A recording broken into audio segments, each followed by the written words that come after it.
বিভাগ হওয়ার যোগ্যতা আসলে কাদের আছে, কুমিল্লার নাকি নোয়াখালীর? সারা পৃথিবীতে একটা কাবজাব সৃষ্টি হয়ে গেছে এবং বাংলাদেশের ভিতরে তার আন্দোলনে নামিয়ে গেছে।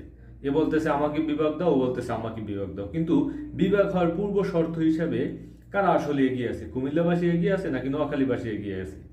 আপনার চারটা জিনিস আগে অর্জন করতে হবে। চারটা জিনিসের উপর ভিত্তি করে আপনি আপনার বিভাগ দাবি করতে পারেন, যেটা বিভাগের পূর্ব শর্ত হিসাবে। প্রথমত আপনার জনসংখ্যা দেখতে হবে। তো জনসংখ্যার দিক থেকেও কুমিল্লার জনসংখ্যা রয়েছে প্রায় 62 লাখ, অন্যদিকে নোয়াখালীতে জনসংখ্যা রয়েছে প্রায় 36 লাখ। তো সেই জায়গা থেকে নোয়াখালীর থেকে ডাবল জনসংখ্যা রয়েছে কুমিল্লায়। তো কুমিল্লাবাসী এক্ষেত্রে বিভাগ পাওয়ার যোগ্য। আপনি অর্থনীতির কথা যদি চিন্তা করেন, অর্থনীতিতেও কুমিল্লা অনেকটা এগিয়ে নোয়াখালীতে হয়তো তারা এখন বর্তমানে বিভিন্ন দেশে গিয়ে একটু ব্যবসা বাণিজ্য করে এগিয়ে যাচ্ছে, তারাও কিন্তু অর্থনীতি অনেকটা পিছিয়ে নাই, কিন্তু কুমিল্লার থেকে অন্তত পিছিয়ে আছে তারা অর্থনীতিতে।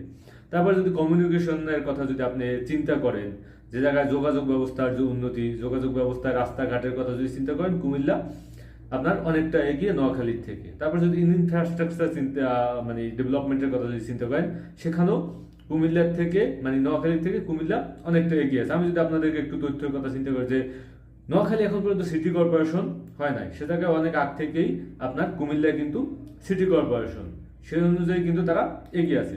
সংসদীয় আসনের কথা যদি আপনি চিন্তা করেন, কুমিল্লার সংসদীয় আসন রয়েছে 11টি, যেহেতু তাদের জনসংখ্যার পরিমাণ প্রায় 62 লক্ষ। তো সে জায়গায় 11টি সংসদীয় আসন আছে কুমিল্লা, 11 জন এমপি আছে।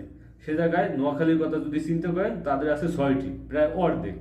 তো সে জায়গায় নোয়াখালী কিন্তু অনেকটাই পিছিয়ে আছে। উপজেলার কথা যদি আপনি চিন্তা করেন, কুমিল্লায় ভিতরে উপজেলা রয়েছে প্রায় 17টি, আর নোয়াখালীতে উপজেলা রয়েছে মাত্র 9টি।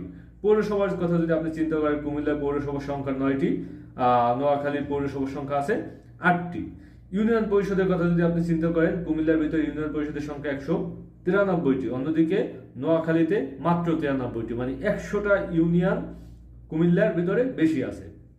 গ্রামের কথা যদি আপনি চিন্তা করেন, কুমিল্লার গ্রামের সংখ্যা রয়েছে 3687টি, অন্যদিকে নোয়াখালীতে আপনার গ্রাম আছে 967টি।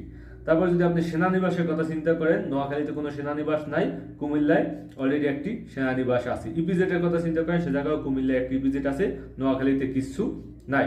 ক্যাডেট কলেজের কথা চিন্তা করেন, সেটাও নোয়াখালীতে নাই, আপনার কুমিল্লায় ক্যাডেট কলেজ আছে। শিক্ষা বোর্ড তাদের অনেক আগ থেকে শিক্ষা বোর্ড আছে কুমিল্লায়, নোয়াখালীতে তো অবশ্যই নাই।